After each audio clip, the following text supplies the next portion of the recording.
भाषा की बात। पर्यायवाची शब्द। इसका परिभाषा। समान अर्थ वाले शब्द को पर्यायवाची शब्द या समानार्थक शब्द भी कहते हैं।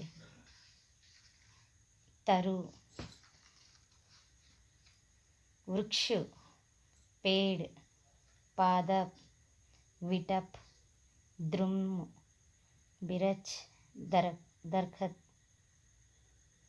गगन, आसमान, आकाश, नभ, व्योम, अनंत, अंबर, अंतरिक्ष, अभ्र, ख, दिव, द्यौ, वियत, शून्य, घन, मेघ, बादल, जलद, नीरद, पयोद, वारिद, अम्बुद, पर्जन्य, जीमुत, बलाहक, वारिवाही, जलदर, पयोदर, वारिदर, बिजली, गनप्रिया, इंद्रवज्र, चपला, दामिनी, ताड़ित, विद्युत, चंचला, सौदामिनी।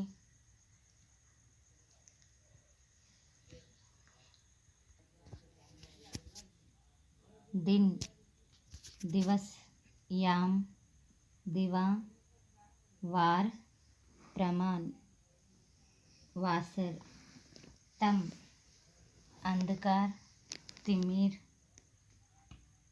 अंधेरा,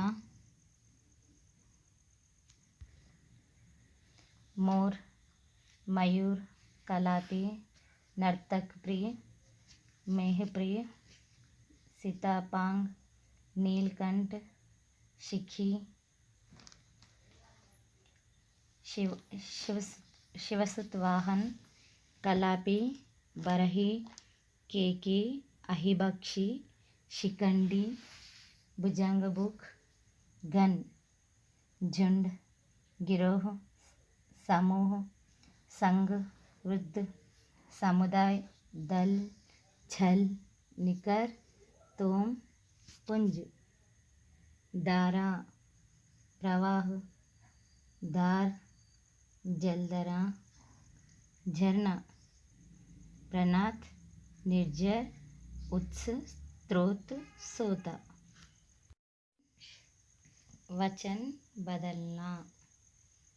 धरती, धरती, मेघ, मेघ, सपना, सपने, तरु, तरु, झिल्ली, झिल्लियाँ, बूंद, बूंदे, झूला, झूले, धारा, धाराएँ।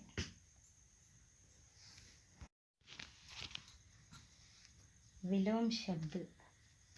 किसी भी शब्द का विपरीत या अर्थ उल्टे अर्थ देने वाला शब्द को विलोम शब्द कहते हैं। अपोजिट वर्ड्स भी इंग्लिश में अपोजिट वर्ड्स कहते हैं।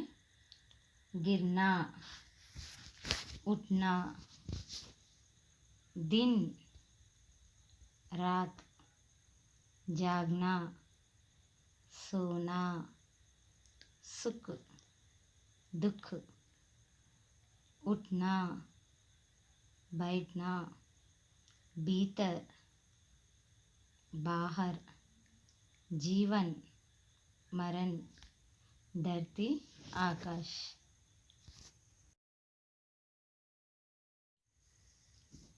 तत्सम रूप। जो शब्द संस्कृत से जो के त्यो हिंदी में लिए गए शब्द को तत्सम शब्द कहते हैं। సంస్కృతం నుంచి ఉన్నది ఉన్నట్టుగా వచ్చినటువంటి అర్థాలను తత్సమ్ శబ్ద్ అంటారు. ఉదాహరణ చూడండి. సావన్ శ్రవణ్, సప్నా స్వప్న, सूरज सूर्य. तद्भव रूप, तद्भव परिभाषा, जो शब्द संस्कृत से परिवर्तित होकर हिंदी में प्रचलित है वे तद्भव शब्द कहते हैं. ఏ శబ్దాలు అయితే సంస్కృతంలో నుంచి కొంత మార్పు చెంది హిందీలో వచ్చాయో ఆ శబ్దాలను తద్భవ్ రూప్ అని అంటారు. ఉదాహరణ చూడండి. ఘన్ గన్, వారి బారి, చంద్ర चांद. समास दो या दो से अधिक पदों का एक हो जाना समास कहलाता है. जैसा राजपुत्र, इसका विग्रह करने पर राजा का पुत्र. इसमें 3 पद एक हो जाना उसे समास कहते हैं. तत्पुरुष समास और अव्ययी भाव समास के बारे में जानेंगे.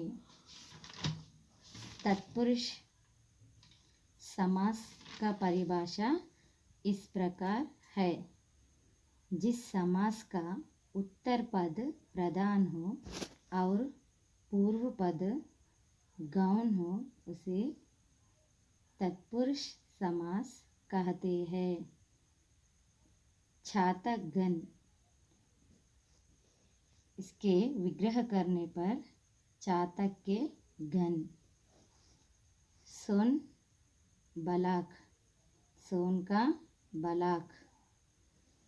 आर्ध सुख, आर्ध का सुख.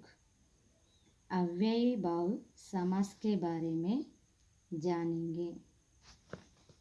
जिस समास का पहला पद प्रधान हो और वहाँ अव्ययी हो उसे अव्ययी भाव समास कहते हैं. तृण तृण, हर तृण अव्ययी भाव समास है. वाक्यांश के लिए एक शब्द.